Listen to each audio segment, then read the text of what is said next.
You could see the anxiety on their faces when they stood in the door. You could see their faces when they came in. They were just scared. The Medicare D came up. I found out all the information there was to know about the different companies. And I sat at the table and I looked at them and I didn't know a thing about anything.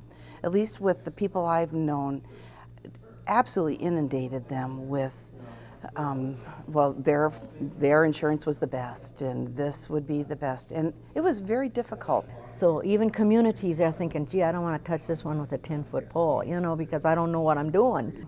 Both my mom and my husband's mother had been asking me that they were in this dilemma of trying to choose a Medicare Plan D. So I already knew that there were lots of questions out there, that seniors were confused. So someone like myself, who has children that are willing to help, needed help, can you imagine how other people who haven't got anyone to help them?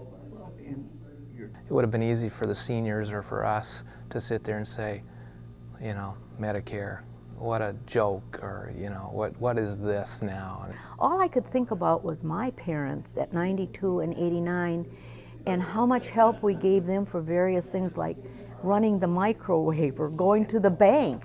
And I thought, what do these poor souls do? Have no one to help them.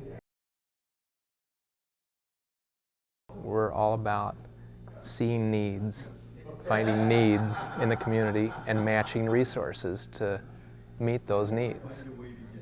We could just hopefully save them some money and make a process that was so complicated simple and understandable.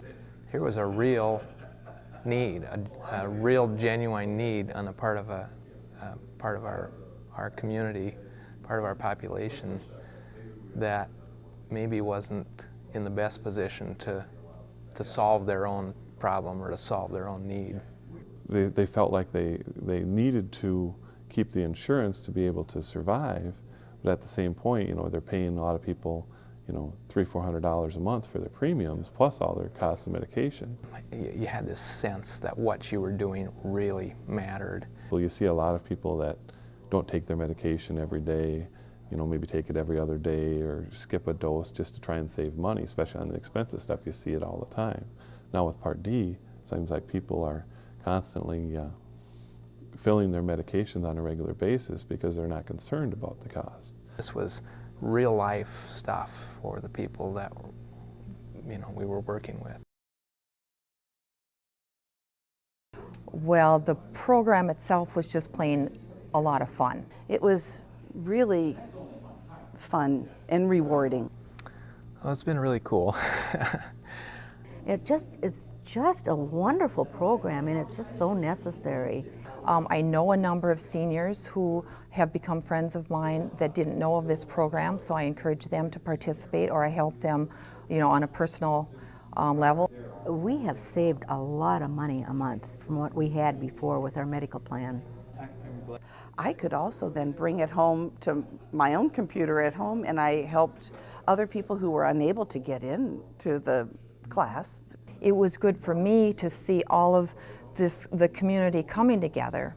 Really, probably 3 generations of folks involved. We had students who came in and we said, what we really want you for is your technological expertise. It's so much fun to see the young kids working with the old kids, or with the old kids, with the elderly, and for them to see that, you know, these kids are sharp.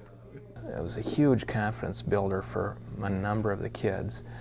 Not just to do some technical kind of stuff, to plug in some, you know, to learn a computer program and plug some numbers in and that sort of thing, but to relate to people. So it was a real community, kind of a family affair. What we really didn't plan on, and what we saw happening time and time again, was the relationships that were built and developed between the high school kids and the seniors. And then we had the next generation of kind of the volunteers and the organizers.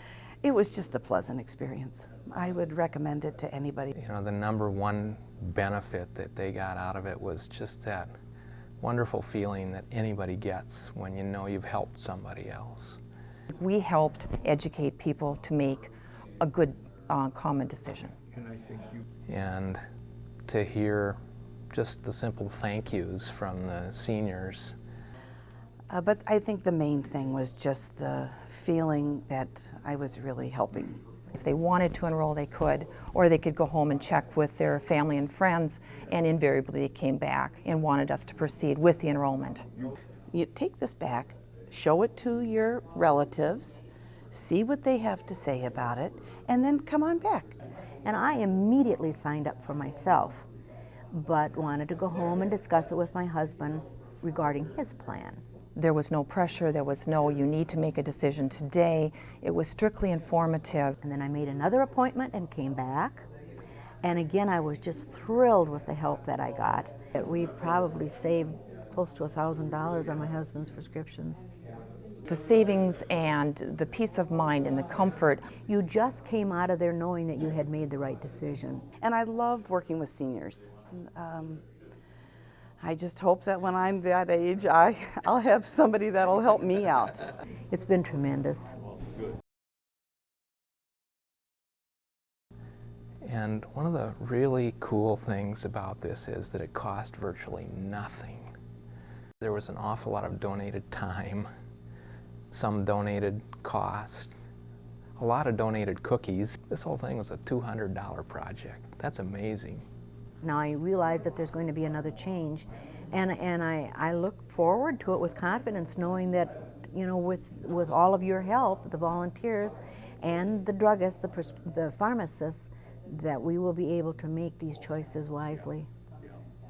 Most of them will be changing something in their plans this next time around.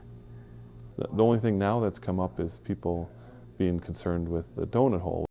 There's plans that don't have donut holes or have different copays where it wouldn't be a problem. So this is maybe just an example of what a community can do when they really get back to kind of the roots of thinking about what is this need here? What are the needs that we have, and how can we help solve them? And I just think it's so forward thinking of the Buffalo community to have started something like this, and I just am so grateful for those people that are supporting it. And all that happened, by the way, right before Christmas too. So it was not only just 2 weeks, but it was a very busy time of the year for everybody. It was a matter of just staying on top of it and saying, we're going to do this, we're going to get it done, it'll work, trust us.